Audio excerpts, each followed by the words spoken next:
Let's pinch. Legend tells how the Capuchin monks created a small miracle, an extraordinary coffee that came to be called by their name, cappuccino. With a cap of rich froth, a tantalizing aroma, and delicious taste. Now Maxwell House has recreated that small miracle. New Maxwell House Cappuccino. All it takes to make great cappuccino today. No little cinnamon gum freshens breath longer than Big Red. So kiss a little longer, stay close a little longer, hold tight a little longer, longer with Big Red. That Big Red freshness lasts right through it. Your fresh breath goes on and on.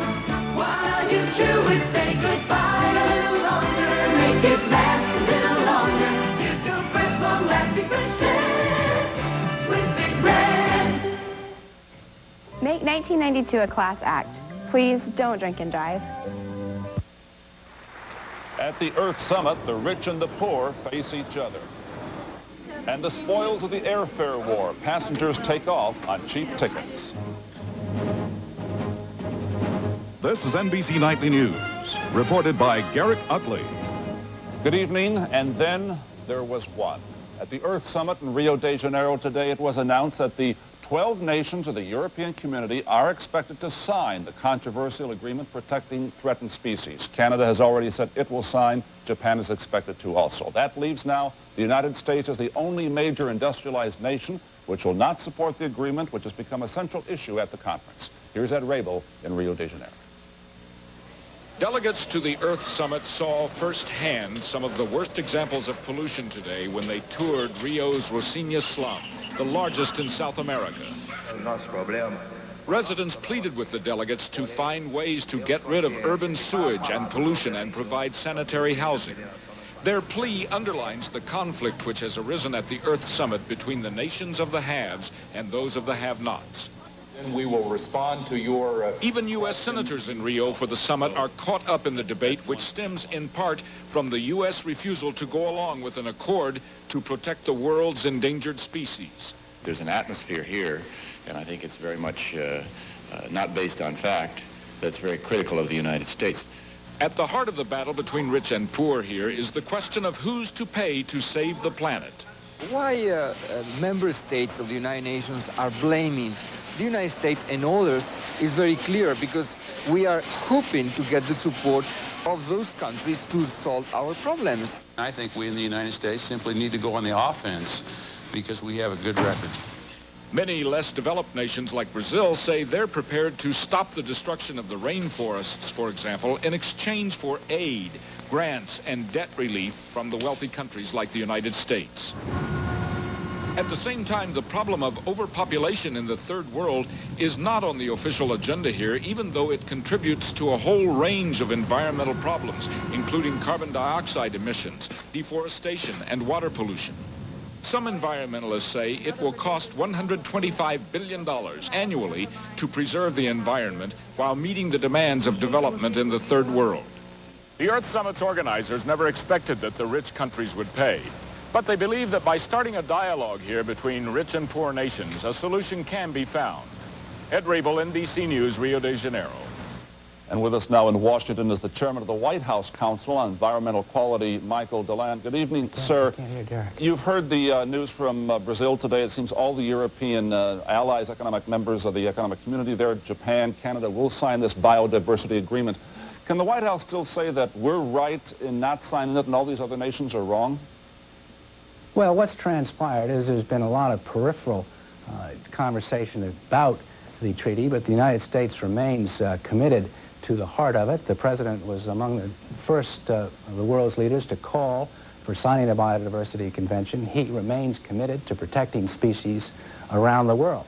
But what's happened is that there's been a lot of discussion about ancillary provisions, namely biotechnology and intellectual property rights transfer. What we're trying to do is protect incentive for private firms in the United States to continue to invest in biotechnology. The bottom line on this, though, is that the EPA chief, Mr. Riley, who's there in Rio, ran into some trouble because he wanted that agreement signed. Today he said He is not going to resign despite the dispute. He said, quote, "I will not give that satisfaction to my enemies."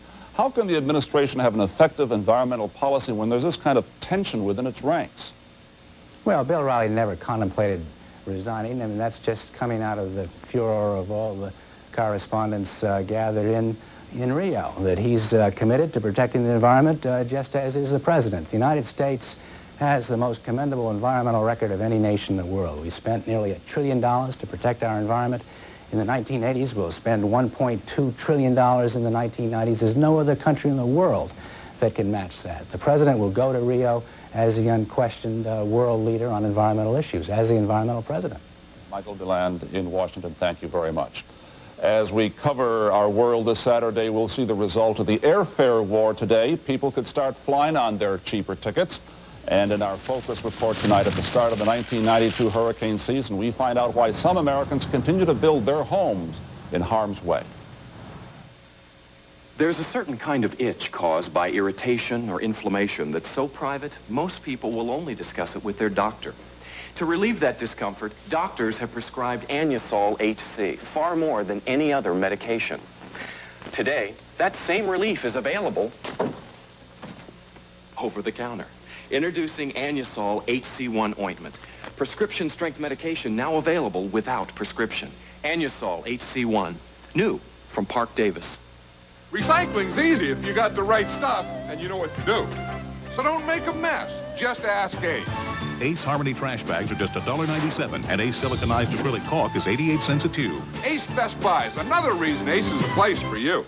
For painful gas, which would you choose? Your antacid or Gas-X, the tablet made for gas? It's extra strength, 100% simethicone to fight gas faster. Faster than your antacid. Fight gas right with Gas-X.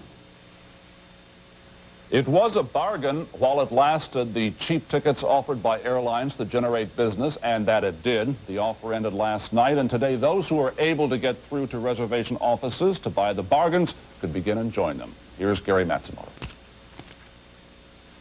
San Diego is so booked up. They were headed to points across America. Bargain hunters about to descend on Chicago, Miami, Dallas, and San Francisco. It's a windfall for hotels and car rental agencies. But some passengers say they have other plans for the money they saved, like paying the rent. I had just lost my job, so I needed the money. We're going out to attend my son's graduation today, and the additional money will go to him as a gift. Airline reservation agents have been buried in an avalanche of calls. Thanks for holding, United Airlines. The frenzy for discount fares continued up to the midnight deadline on Friday. One airline says it received about 3.2 million calls in one day. Many travelers who were lucky enough to get through heard only this. Nothing. Sold out completely. Were you looking maybe some other alternative city I can try and get you besides Los Angeles? We tried it out. No matter what, it has to be Los Angeles, huh? American Airlines, the nation's largest carrier, says it's made 3 million new bookings since the price war began. Northwest Airlines says daily ticket sales are up 600%. The hottest destinations, according to ticket agents, Las Vegas, Los Angeles, and New York. More passengers may not mean more money for the airlines. Many of these travelers flying on discount today say they originally bought full fare tickets. Still, for a recession-racked airline industry, the key word is spend. It's money we wouldn't have spent now on a trip that we are spending and really doesn't fit into the budget, but it's also an opportunity you can't pass up. Industry analysts warn the extra business may not be enough to lift the airlines out of their financial doldrums. Gary Matsumoto, NBC News, New York. President Bush went on radio today to ask for support for an amendment to the Constitution which would require the federal budget to be balanced, something the President and the Congress have shown themselves to be utterly incapable of doing. This year's deficit is estimated at more than $350 billion and counting. Well, this coming week, Congress votes on the amendment, and groups opposing it are stepping up their attacks. In Washington, Henry Chan. We're hoping that you'll be able to call your 40,000 plus members. It is one of the biggest lobbying efforts in recent years, warning government benefits are at risk. 500,000 letters are in the mail. There are taped messages prepared for radio. President Bush's proposed new constitutional amendment is a dagger aimed at the heart of Medicare and Social Security. Targeted are those like 86-year-old New Yorker Max Maines. Living on a small pension and Social Security, he requires constant drugs for failing eyesight. And if these things are being cut down, how am I going to manage? President Bush and other supporters argue a constitutional amendment is long overdue and is the only way to bring the huge deficit under control. But opponents warn since the president won't raise taxes, entitlement programs will be hit.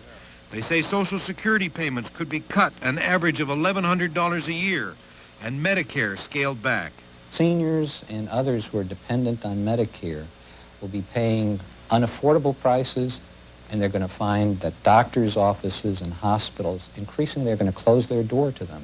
Opponents in Congress recognize the considerable appeal of passing a balanced budget amendment in an election year, and they are concerned.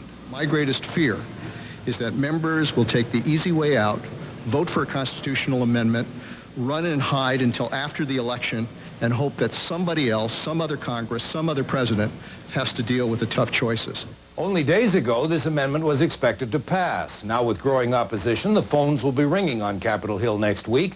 Enough calls, and the president and this amendment are in trouble. Henry Champ, NBC News, Washington.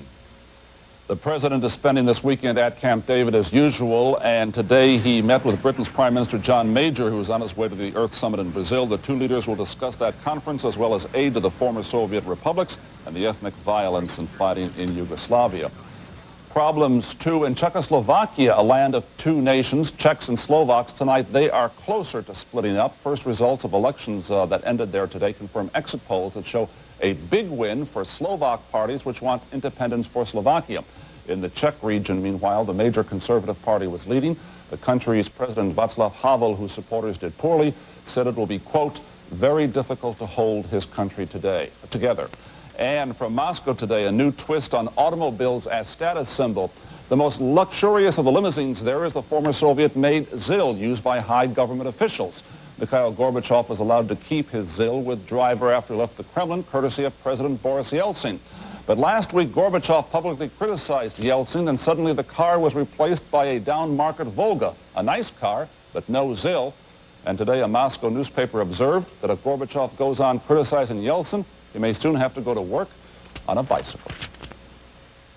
Searching for the perfect shave? Let Norelco show you what it's like from the inside. Here, there's a system for a close, comfortable shave that exists in no other razor.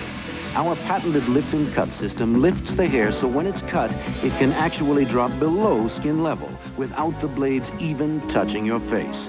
So to look better on the surface, remember, Norelco shaves below the surface.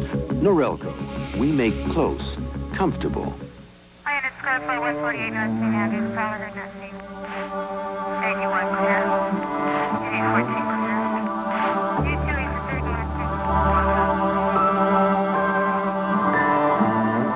Of all the things around your house that need batteries, there's one thing that needs a good, fresh battery most of all. See your Allstate agent for a free home fire safety brochure. And please, check the battery in your smoke detector often. Morning! What's for breakfast in modern times? Oh, just cereal. Back in my century, we enjoyed grains kept whole for a more natural, hearty taste. New great grains. You bet it's great. Toasted wheat, oats, and barley. Kept whole, full of flavor. Great. Dates, raisins, even pecans. This really is delicious. Now I'm hungry. Got another bowl? What was great back then is great grains now. A great new cereal from Post. On Focus this evening, the subject is a dream of many in our society, people who build their houses on sand at the seashore. The problem is that in many areas they are sitting targets for hurricanes, and this is the first week of the 1992 hurricane season. Do people never learn? Developers, local governments? Here's no one else. For people who love the water, it's hard to believe that this is the ocean's dangerous season.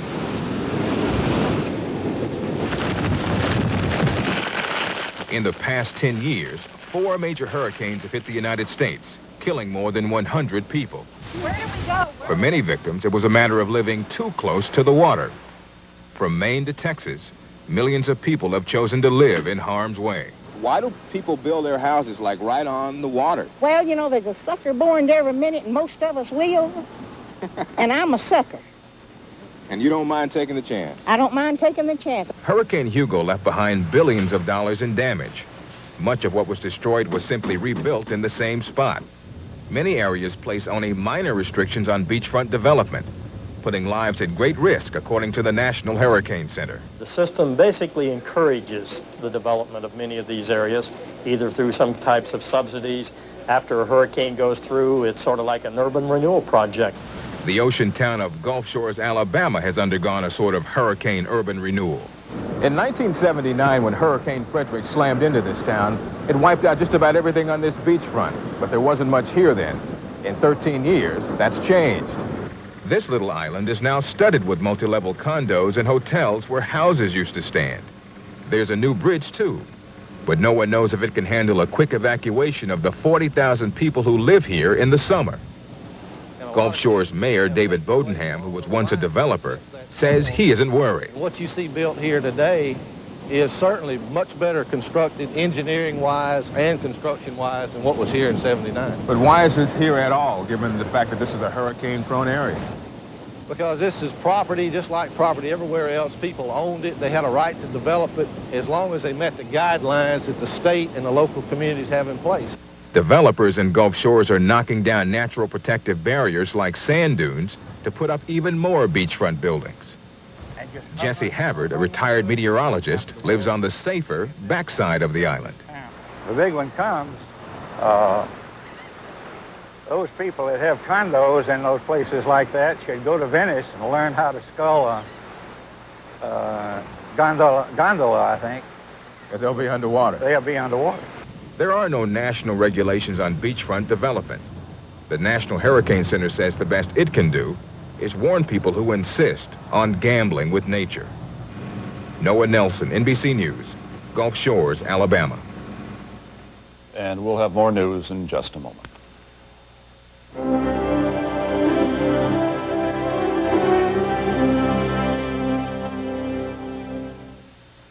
Morning breath. As soon as I have my coffee, it's all gone. Whether you admit it or not, it's a problem. Okay, I have morning breath, but it doesn't bother anyone. Don't be so sure. Mine's not so bad. Morning breath's not as bad as you think. It's worse. So get Scope. Its two powerful ingredients kill 90% of the bacteria that cause morning breath. Was my morning breath really that bad? There's no denying morning breath, so save your breath with Scope. Do you really think naphtha can be replaced with a non-flammable solvent? In 1929, she was the only woman and the only PhD chemist in the physics lab. But over the years, she was responsible for 29 different patents. Hello, I'm Sylvia Stacer. Dr. Stacer created a new career path for women and for her company. The same company that leads the nation in patents granted to women over the last decade. We think Dr. Stacer would be pleased. Now let you do great things. Where do you want to be in 20 years? Well, my father worked for the same company for 39 years. He got 2 weeks vacation, but we never traveled far. He was saving to put 3 kids through college. At 65, he retired. At 67, he died. How can I invest so that after my kids graduate, I can enjoy the second half of my life? You can get there from here with Shearson Lehman Brothers. You're gonna grill it so you can hear it, so you can see it, so you can smell it. It's gonna be like the best thing you ever ate in your life. Wait! It's not done. No, it's done. A1. It's how burgers are done. If your doctor has recommended Metamucil and you like the results, but you don't like those glasses of thick liquid, change to FiberCon. Get the same fiber action in easy-to-swallow tablets. Get doctor-recommended FiberCon. And now the story of Jim Post, disabled in body, but not in mind. Put yourself for a moment in his wheelchair, if you will. 21 years old, college graduate this spring, summa cum laude. He wants to go to medical school, but the medical schools don't want him. Who's right here? How much should be done to help the handicapped? Here's our science correspondent, Robert Bazell. Among the graduates at King's College in Wilkes-Barre, Pennsylvania this year, Jim Post had one of the highest grade point averages. In 1985, Jim was severely injured diving into a swimming pool. I lost much of my physical movement. I can't move my fingers very well. But God spared me with a very good mind. You know, my brain was not damaged at all. And I feel that you have to take whatever gifts that God has given you and take them and maximize them. Take your gifts to the highest potential. Jim's ambition is to be a physician. He scored highly on the medical school admissions test and applied to 10 medical schools, 7 in Pennsylvania. Jim has limited movement in his upper body. His hope was that medical schools would allow him to practice a specialty, such as psychiatry, that does not require much use of his hands. Dr. Frederick Berg at the University of Pennsylvania was one of the few school officials to grant Jim an interview. He suggested Jim enroll at Penn, but not in medical school. We have a program that is geared around health and education, or a PhD. But what Jim wants is to be a doctor. All of the medical schools to which he applied rejected his application. Something has to be done to where the medical education has to accommodate people with disabilities. The discussion this morning, should he be given a chance? Should he be allowed to get into medical school? That's what we'll talk about here. On a local radio show, Jim discovered not everyone in his community is sympathetic. The third thing is that I think he should just stop being a crybaby and get on with his life in any way that he can. I'm not a crybaby. I'm not it. If I was a crybaby after my injury, I would have stayed home in a bed and cried and expected everyone to do every single thing for me. Feed me, brush my teeth, brush my hair. No, I don't want that. I want to go on in life, be self-sufficient, have a family, and do what other people do. You can do everything that other people do except be an MD. We can't all be MDs, young man. Despite the adversity, Jim plans to apply to medical school again next year. Robert Bazell, NBC News. Maybe you don't have the skills to do that. And now let's turn to the week just past and some of the stories that made news. The plan for a more united Europe was thrown into serious question when tiny Denmark voted against a unification treaty. There is concern other countries could follow.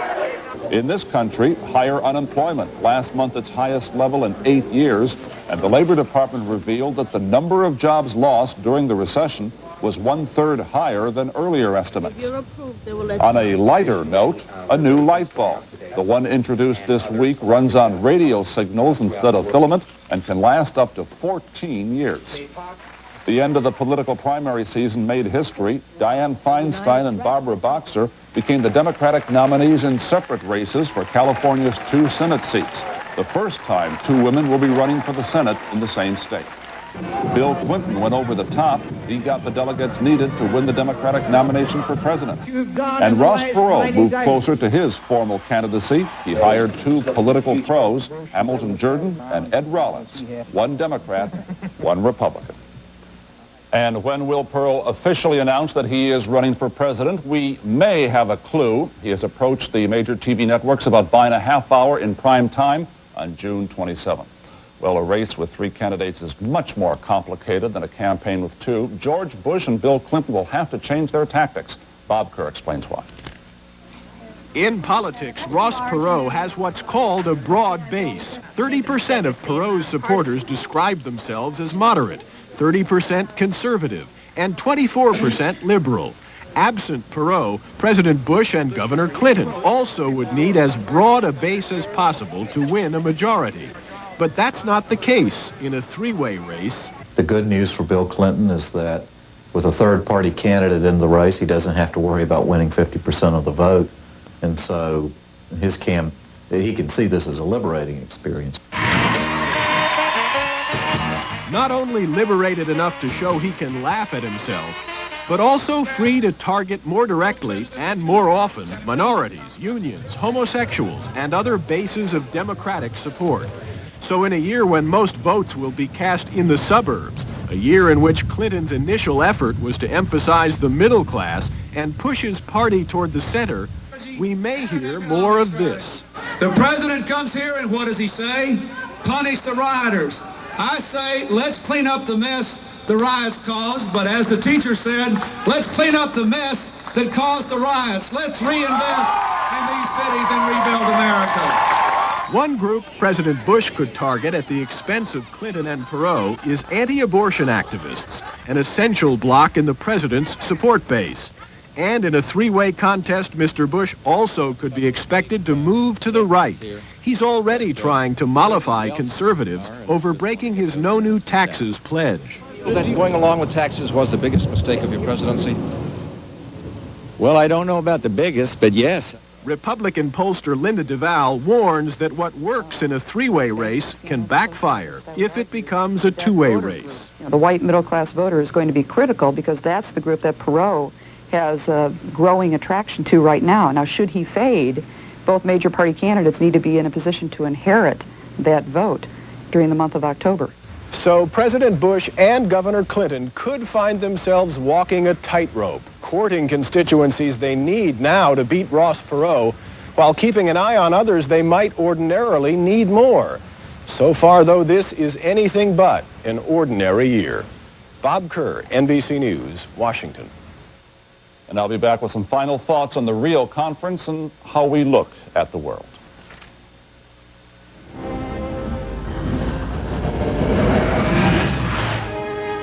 Something big is coming to Gotham City. There it is. It's the Choice Hotels Batman Return Sweepstakes. It's bringing money and prizes to Choice Hotels, like Quality, Comfort, Clarion, and Sleep, and Econolodge, Roadway, and Friendship. Just call and reserve your room today. Wow! Dad, look at that! Pick up an entry form at any Choice Hotel, and you could win one of thousands of great Batman prizes. One of 7 Plymouth Voyagers. Or the grand prize, an official Choice Hotels Batman suitcase. And $250,000 in cash. Is this a great hotel or what? Call 1-800-4CHOICE to reserve your room at any of the 7 brands in the Choice Hotels family.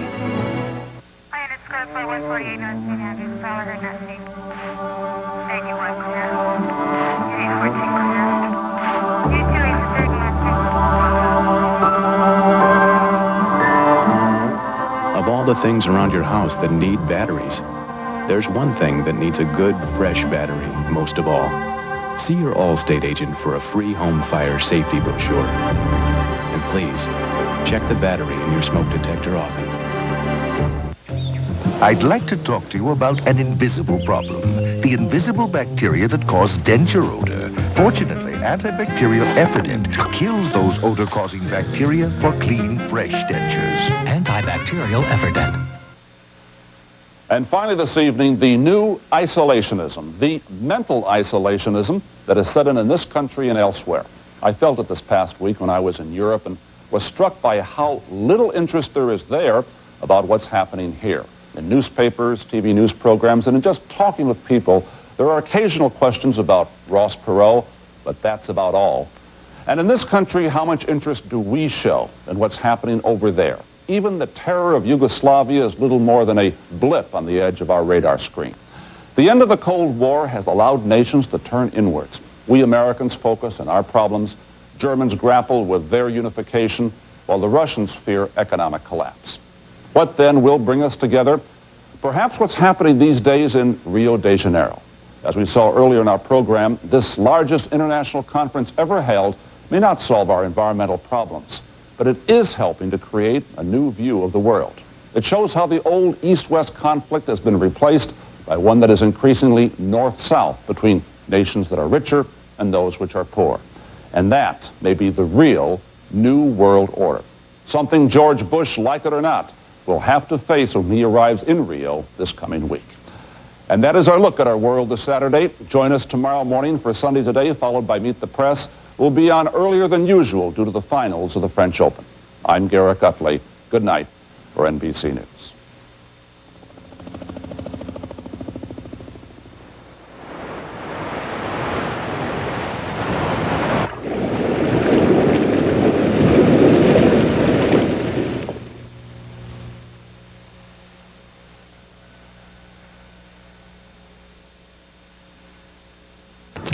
Coming up next from News Center 13, a community effort to save this year-old puppy from a death sentence. And a prominent Des Moines attorney offers to represent Bear free. Hi, Mary Mills. I'll have that story. Pork producers getting a little revenge, or passing up the chance for that at the World Pork Expo. And a mismatch on a freeway exit ramp sends one person to the hospital. Jury says sunshine tomorrow, and Pat with the French Open. All next.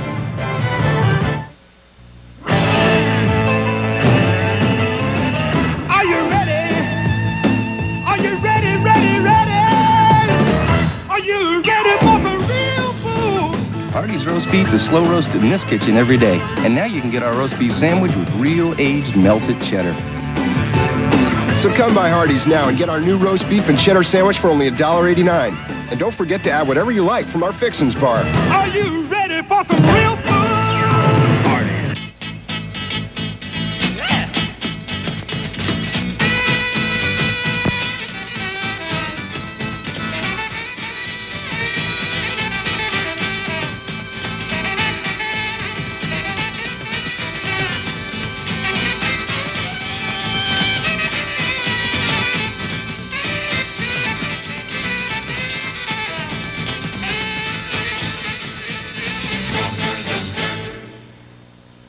Live from WHO TV 13, where the news comes first 24 hours a day.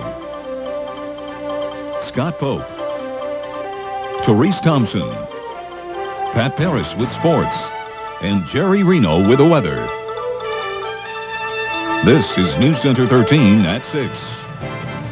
This dog is on death row, but his appeal is being handled by one of Des Moines' most prominent attorneys. Good evening, and thank you for joining us. We'll have more on that dog's dilemma in just a minute. But our top story is what fell from the sky this morning. Almost a blessing. Let's go to the Weather Center and Jerry Reno, find out how much rain we got and maybe the prospects for some more down the road. Jer? Yeah, Gary Amble had a special order last night, came in right on schedule here in Des Moines, officially 4/500ths of an inch of precipitation. Take a look at our state map. Ottumwa was a little bit behind, a little over 2/10. Sioux City and Spencer not too far behind. Generally, the people I've talked to, about 1/4 to a 1/2 inch here in central Iowa. More is on the way, as you indicated a moment ago, and we'll have details on that coming up in just a second. All right, thanks a lot, Jerry. Our other top story tonight, legal aid for a condemned dog. The dog's name is Bear. He is a 1-year-old chow who is charged with biting children on 3 occasions. Bear is under lock and key in the city pound tonight. According to a city ordinance, Bear is now considered a vicious animal and will be put to sleep. But now one of Des Moines' most prominent attorneys has come to Bear's aid, hoping to win him a stay of execution. News Center 13's Mary Mills has been following this story. She's in the newsroom. Mary, Bear has found himself an attorney who's kind of riding a winning streak lately. He sure has, Scott. Defense attorney Maggie Moss has agreed to represent Bear free of charge. Moss, who's an avid animal lover, says her client hasn't been given a fair shake. I was convinced that bill. Des Moines defense attorney Maggie Moss has taken on several high-profile cases. She's represented Ron White, Tom Van Bali, Troy Muir, and now Bear the dog. I love animals. I love dogs, and I hate to see any dog put to death unnecessarily. Bear is this 1-year-old chow doing time at the city pound. He's charged with biting children on at least 3 occasions. According to city law, that's a crime punishable by death. Bear's owner, Robin Eklund, has been collecting statements from neighbors on his behalf. I think it gives everything that I have witnessed around the neighborhood and shows my support for you. Eklund says Bear is not a vicious dog, that he was provoked. She's thrilled to have Moss's services. I was fighting what I felt was a futile fight because even if we had won, I wouldn't have been able to afford the charges of getting him out of the kennel. It was the principle of the thing. I was determined I was going to fight for my dog. Moss will argue Bear's case before the city council Monday. She says she'll argue self-defense. If you throw rocks at them, poke sticks at them, jump on their head, they're going to snap at you, or they're going to bite. That's just people will do that. If people are attacked, they're going to attack back. If dogs are attacked, they're going to attack back. And Moss says there are alternatives. If Bear's released, for instance, Eklund promises to keep him in an outdoor kennel. She'll also muzzle him if necessary. We should point out, too, that we did try to talk with the mother of the latest victim, and she didn't want to comment on camera. Mary, what happens if we lose, or I should say Bear loses this appeal on Monday? Well, if he loses at City Hall, Maggie says that she will take it to district court. She says she feels very strongly about this case. All right, Mary Mills reporting for us. Thanks. Rains this morning did not appear to stop the crowds at the World Pork Expo this afternoon. This is the biggest event for the pork producers in the world, and they expect to see 60,000 people at the fairgrounds over the weekend. Now, this afternoon, people poured into the fairgrounds. The Pork Expo touts all the latest in pork production technology, but what really packs them in is the food. Grilled pork of all kinds, smothered in barbecue sauce, and it's all cooked on what is possibly the world's largest grill. As you can imagine, workers at the Pork Expo are at it non-stop, serving up literally tons of pork to tens of thousands of people. Last year, people for the ethical treatment of animals made a name for themselves at the World Pork Expo. PETA representatives threw a pie in the face of last year's pork queen. This year, PETA is taking a different approach. As News Center 13's Courtney Maxwell reports, the offer was to give pork producers a chance to get even. Now here's your chance to give us a shot. Watch Robin Walker take a dive. Stephen Simmons of PETA offered a challenge today to anyone visiting the World Pork Expo at the Iowa State Fairgrounds. Hold up there. Well, I'm not as uncomfortable as the 92 million pigs that die in America each year to feed America's meat addiction. Robin Walker is the veggie queen. She's in a dunk tank outside the fairgrounds, encouraging pork producers to get even after last year when PETA representatives threw a pie in the face of the Iowa pork queen. This year's Iowa pork queen was serving food today and says she's proud to represent the pork industry. The pork producers of Iowa have a wonderful program going. We have a lot of good supporters, and we just need to keep pushing the facts that pork is good for us. Thousands of people waited in line for pork loin sandwiches. Meanwhile, across the street, the veggie queen waited to be dunked. An hour and a half after they set up, no one had paid $1 per ball to dunk the veggie queen, who was wearing a sash that said, "Meat stinks." Meanwhile, inside the gates of the fairgrounds, people appeared to be oblivious to what was going on outside. They were slicing, grilling, and eating pork. In Des Moines, Courtney Maxwell, News Center 13. And Courtney tells us that after 2 hours, PETA representatives tore down the dunk tank stand. They say that no one rose to the challenge of dunking the veggie queen, or they just didn't want to pay the $1 to give it a shot. An unidentified woman hospitalized tonight after the car she was driving collided with an MTA bus. The accident happened this morning around 9 o'clock just off the westbound exit ramp of I-235 at 5th Street. Who hit who is still under investigation, but the Mustang suffered extensive damage after it also hit a guardrail. The driver of the car was taken to a Des Moines hospital where her condition is still unknown. An 18-year-old Sheffield man will spend the rest of his life in prison for hiring a hitman to kill his grandmother. A Wright County jury last night convicted Christopher Altman of first-degree murder. Now, the man who actually killed Marian Atkinson in her Sheffield home back in December was also charged with murder. 24-year-old David Fell of Mason City told the jury that he stabbed Atkinson after Altman promised to pay him for doing the job. Both men face mandatory life terms and will be sentenced on July 10th. Federal authorities are threatening to stop funding to the Woodward State Hospital, questioning the deaths of 3 patients since November of 1991. In one case, a patient choked on a sandwich. In the second, the person threw up and then choked after he was left alone for 40 minutes. And in a third case, a resident died 3 hours after vomiting his dinner. Records don't show anyone checking on him after that episode. Now, hospital officials deny any wrongdoing and say state budget cuts have hurt their patient care. They have until June 27th, though, to correct any problems. A march for gay rights drew about 100 people to downtown Des Moines today. Gay, straight, black or white, all of us, we have our rights. Marchers began at the courthouse and walked down the street to Nowlin Plaza. Supporters carried signs, wore buttons, and chanted their support for gays and lesbians. Maybe in the future we can have lots and lots of money from the government for AIDS, and then for bombers we need bake sales, that kind of thing. After the march, a rally was held with activists calling for political awareness. They say the movement is on its way, but there's still a long way to go. Absolutely, the time has come. You know, basically, I vote, everybody I know votes, and they should be scared of us. Several area Des Moines gay and lesbian groups did take part in that march. Iowa voters will have yet another choice when they cast their vote for president this fall.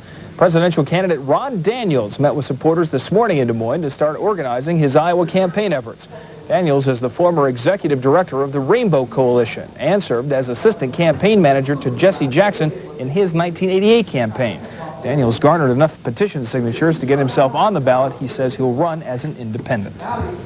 Help may be on the way for drought-stricken Iowa cattle producers. That story coming up. And some important reminders for Iowa boaters. More news after this.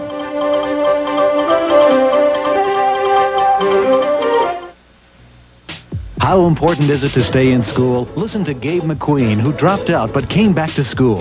It's very important.